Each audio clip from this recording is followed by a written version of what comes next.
चरण सुखदाई, सिया राम चरण सुखदाई, सिया राम चरण सुखदाई, सिया राम चरण सुखदाई।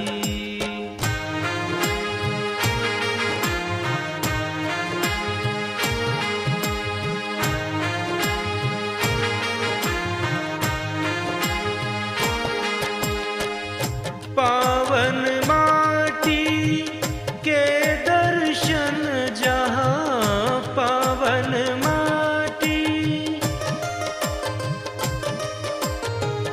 पावन माटी के दर्शन जहाँ, राम चरण चल जाए,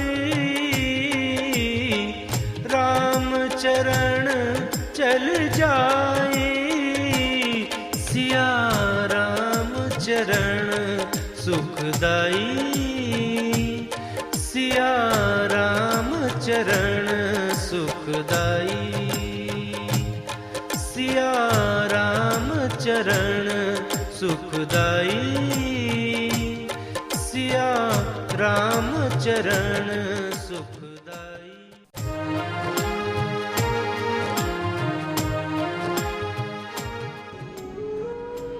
भाई और बहनों, जय श्री सीताराम। एक बात कही गई है, तुलसी इस संसार में सबसे मिलिए धाय, ना जाने किस रूप में नारायण मिल गए।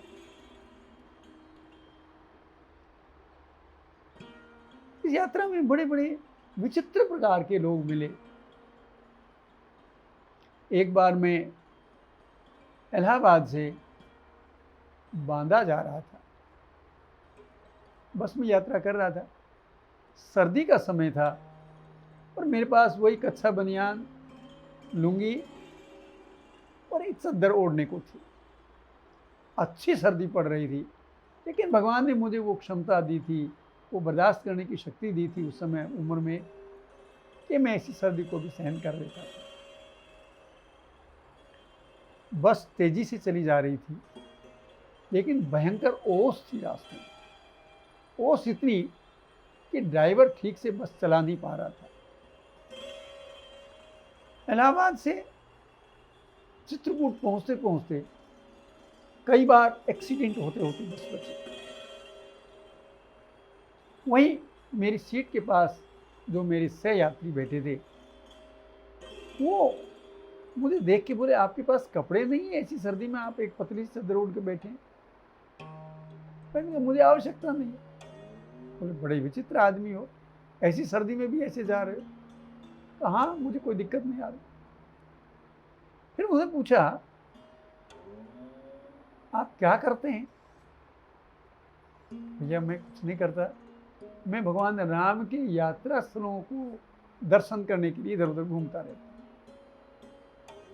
उन्होंने कहा, फिर कैसे ढूंढते हो? मैंने कहा, ऐसे घूमता रहता हूँ, जो मिल जाए सो ठीक है। उन्होंने कहा, आपका परिश्रम कम हो सकता है, आप एक काम करो, आप दिल्ली चले जाओ।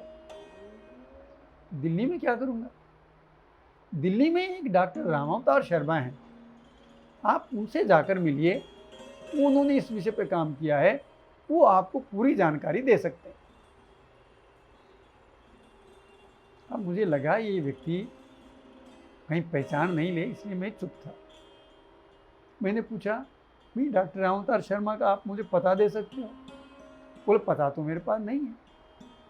आप उनको पहचानते हो? बोले, नहीं, मैं उनसे कभी मिला भी नहीं। तो आपको कैसे विश्वास है कि दिल्ली इतनी बड़ी है, उसमें डॉक्टर रामावतार शर्मा के नाम से पता चल जाएगा? बड़ा कठिन काम है। बोले, नहीं, ऐसा व्यक्तित्व है कि दिल्ली में आप जाओगे तो जरूर उनको ढूंढ निकालोगे। मैंने कहा, अच्छा भैया, ठीक है, नाम नोट कर लिया है मैंने, और अब के दिल्ली जाऊंगा तब मैं उनको ढूंढने का प्रयास करूंगा। अब वो अध्यापक थे, वो मेरी शब्दावली और भाषा को पकड़ गए कि आदमी जैसा दिखता है वैसा है नहीं। तो थोड़ी देर में मुस्कुरा के बोले, कहीं आप ही तो डॉक्टर रामोदास शर्मा नहीं? मैंने कहा नहीं, वो तो आप बता रहे हैं बहुत बड़े व्यक्तित्व हैं, मैं वो ऐसे कैसे हो सकता हूँ, मेरे पास तो पहनने को कपड़े भी नहीं। तो उनको पहले संदेह हुआ, फिर विश्वास हुआ। उनका नाम था मास्टर छेदीलाल तोमर। अब छेदीलाल जी पढ़े लिखे अध्यापक, उनको पक्का विश्वास हो गया कि मैं ही डॉक्टर रामोतार हूँ और मैं अपने आप को छिपा रहा हूँ। वो आयु में तो मेरे से बड़े हैं, और उन्होंने हाथ जोड़कर कहा कि डॉक्टर साहब अपने आप को छिपाइए नहीं, मुझे आपका सानिध्य मिला है, मुझे लाभ लेने दीजिए। मैंने एक दो बार मना किया, अंततः मैंने स्वीकार कर लिया कि डॉक्टर रामोतार शर्मा मैं ही। चित्रकूट पहुंचकर ड्राइवर ने आगे जाने से मना कर दिया कि ऐसे मौसम में इतनी ओस में गाड़ी आगे नहीं जाएगी, जिसको जहाँ जाना है जाए, सुबह 7 बजे बस जाएगी, तब आप लोग आ जाए। अब छेदीलाल जी ने मेरे से पूछा, अब आप कहाँ जाएंगे? कहीं नहीं जाऊँगा, मेरा कोई परिचय नहीं है, मैं रात भर बस में बैठा रहूँगा। उन्होंने आग्रह किया, नहीं, आप मेरे घर चलिए। मतलब हमारी पहचान नहीं, मैं आपके घर कैसे जाऊँ? बोला मैंने, हमारी पहचान होगी, मैं आपको निवेदन करता हूँ हमारे घर चलिए। भैया उनके कहने पर मैं रात को उनके घर गया। उन्होंने बहुत अच्छा अतिथि किया और प्रातः मेरे से बोले, आपको चित्रकूट में एक अच्छे व्यक्ति से मिलवाता हूँ जो बहुत जानकारी दे सकते हैं। मैंने कहा कौन? बोले यहाँ के डीएम साहब। अब ब्यूरोक्रेसी से मेरा इस तरह का कोई बहुत अच्छा अनुभव नहीं रहा, यानी वो लोग शाबाशी देंगे, कहेंगे हमारे लायक काम हो तो बताना, सारा कुछ करेंगे, लेकिन अगली बार जाओ तो पहचानते नहीं, मिलते नहीं। इसलिए मैं इस तरह के लोगों से मिलना अवॉइड करता था। पर क्योंकि छेदीलाल जी का मैंने नमक खाया था, इसलिए उनकी बात माननी पड़ी। और बोले सुबह 9-10 बजे साहब बैठ जाते हैं और आपको उनसे मिलना चाहिए। ठीक है, चलेंगे। अगले दिन नहा धोकर हम गए। मेरे मन में ये था कि मुझे मिलने का कोई लाभ नहीं होने वाला, लेकिन छेदीलाल जी की आग्रह भी मैं नहीं टाल सकता था। तो मैंने सोचा हम जाएंगे और डीएम साहब कह देंगे कि मैं भी बिजी हूँ, फिर आना, तो मैं बहाना लेके यहाँ से निकल जाऊँगा, अपने काम नहीं मिलूँगा। मैंने पूछा, आप डीएम साहब को जानते हो? बोले हाँ जानता हूँ। मैंने कहा आप, वो भी आपको जानते हैं? बोले वो तो नहीं जानते। मैं कहा फिर क्यों मिलेंगे हमसे? वो बिना जान पहचान के डीएम इतने खाली थोड़ी हैं कि जो चाहे जब चाहे चला जाए मिल ले। बोले नहीं, वो बहुत अच्छे आदमी हैं और उनकी पत्नी है, वो तो उनसे भी अच्छी हैं, वो बड़ी बहुत बड़ी कवित्री हैं और बड़े अच्छे स्वभाव की हैं, उनसे भी मिलना चाहिए।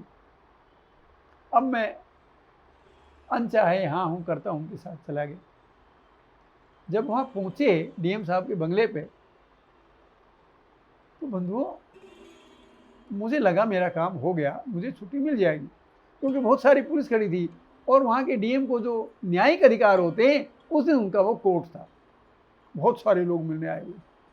मैंने सोचा ये डीएम साहब कह देंगे कि अभी मैं बिजी हूँ और फिर आना, और मैं यहाँ से निकल जाऊँ। तो मैं खुश हो रहा था, तभी उन्होंने कहा कि आप अपना कार्ड दे दीजिए। मैंने उनके चपरासी को कार्ड दिया और संयोग देखिए, जैसे ही कार्ड दिया डीएम साहब ने कहा इनको बुला लो। अब चौकीदार ने आके, उनके चपरासी ने आके कहा डॉक्टर रामोदार शर्मा आपको साहब बुला रहे। अब भैया वही कच्छा बनियान अंगोछे में, बड़े हुए बाल, बड़ी हुई दाढ़ी में गया। अब डीएम साहब तो समझते थे इनकम टैक्स ऑफिसर है, तो सूटेड बूटेड इस मतलब ठीक वेश में आए होंगे, और ये बाबा कौन आ गया? तो मेरे घुसते ही डीएम साहब क्रोधित हो गए। बोले ए तुम कैसे घुस गए यहाँ? मैंने कहा सर आपने तो बुलाया है। बोले मैंने बुलाया? मैं नहीं बुलाया, तुम मूर्ख कहीं का। कैसे आ गए भीतर? और साहब उन्होंने मुझे जम के फटकारा। तो मैंने कहा सर मैं चला जाता हूँ। बोले नहीं ठहरो अभी। उन्होंने अपने घंटी बजाई, चपरासी को बुलाया और चपरासी को डांटा जोर से कि तुमने इस आदमी को कैसे भेज दिया? बोले सर आपने ही तो बुलाया था। बोला अबे मूर्ख, मैंने डॉक्टर रामावतार शर्मा इनकम टैक्स ऑफिसर को बुलाया था, ये किसको भेज दिया?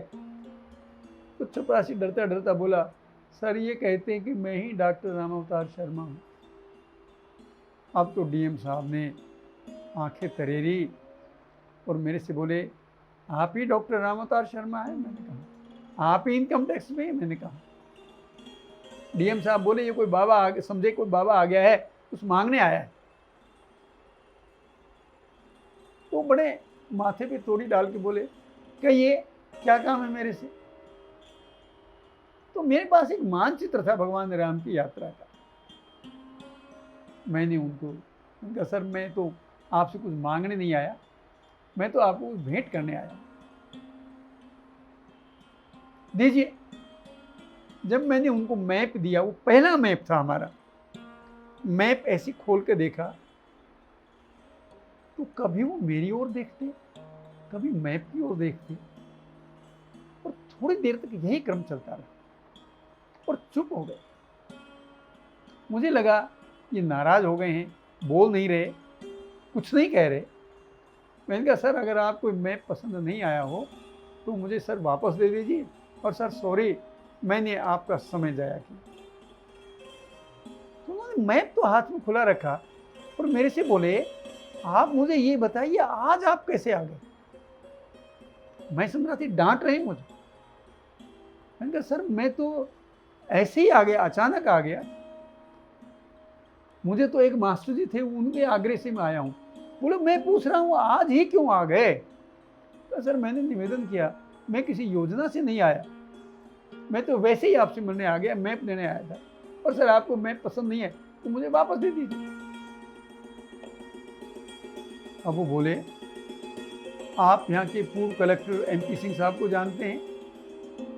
मैंने कहा हाँ साहब जानता हूँ, वो मेरे बड़े अच्छे संबंध हैं मेरे उनसे, मेरे बड़े की तरह हैं, और उनका आदेश है कि जब भी मैं चित्रकूट आऊँ मैं उनके यहाँ ठहरूँ। लेकिन आज मेरी मजबूरी थी, मैं उनके यहाँ जाना नहीं चाहता था, वहाँ जाता तो मेरा और समय लगता। मैं मास्टर जी के यहाँ ठहर गया और मैं सर आपके पास आ गया। MP सिंह साहब को मेरा बहुत अच्छा संबंध। अब डीएम साहब को समझ में आई, उनके ध्यान में आया कि मैं खड़ा हूँ। डीएम साहब खड़े हो गए, बोले अरे आप खड़े हैं, आप विराजिए, बैठिए आप। ये तो अचानक सारा दृश्य बदल गया। मैं बैठ गया तो MP सिंह साहब से आप नहीं मिले? मगर सर अभी नहीं मिला, पिछली बार आया तब मिला था। तो डीएम साहब चुप हो गए, बहुत देर तक बोले नहीं। मैंने पूछा सर मैं जाऊं? बोले नहीं अब आप नहीं जाएंगे, बैठिए आप। फिर उन्होंने अपने भीतर अपनी पत्नी को फोन किया और कहा भाई जिनकी हम चर्चा कर रहे थे वो मेरे सामने बैठे। सर मेरी चर्चा? बोला हाँ, कल ही मैं अपनी पत्नी से चर्चा कर रहा था कि डॉक्टर रामावतार शर्मा कौन है दिल्ली में जिसका पता नहीं है, और जिसने इतना बड़ा काम करके मैप छापा है, तो हम तो आपको ढूंढने दिल्ली आ रहे थे। अरे भाई ये अचानक सब कुछ कैसे हो गया?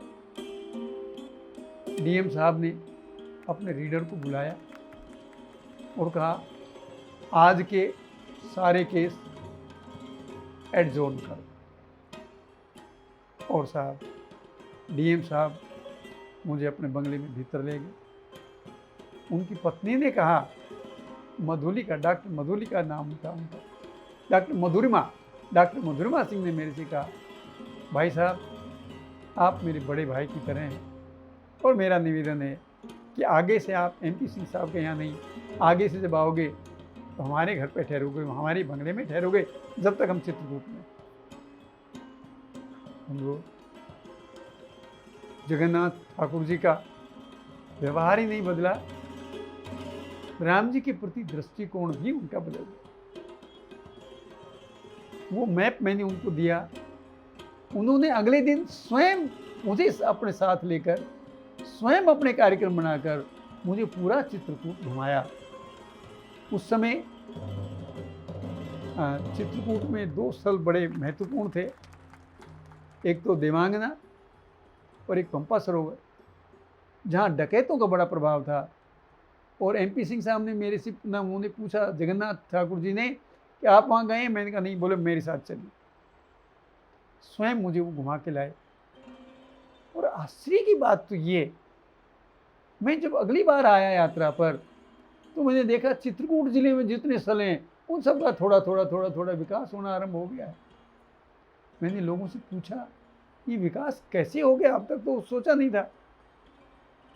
तो स्थानीय लोगों ने बताया कि DM साहब अपनी पत्नी के साथ स्वयं आए थे, पूरा स्टाफ साथ था, और जैसे जैसे जाते थे जहाँ जहाँ वहीं तत्काल ऑर्डर करते जाते थे कि आप ये काम करें। बंधुओं, जैसे मैंने ब्यूरोक्रेसी के बारे में बताया कि मैं मिलना नहीं चाहता था, अवॉइड करता था, लेकिन धन्य हैं ऐसे ऐसे लोग। लगभग 90 लाख रुपए राम वनगमन मार्ग के विकास के लिए DM साहब ने खर्च करवाया। विभिन्न जो उनके कोटे थे उनसे। मैं ऐसे ब्यूरोक्रेट्स को, ऐसे भले लोगों को बंधुओं हृदय से नमन करता हूँ।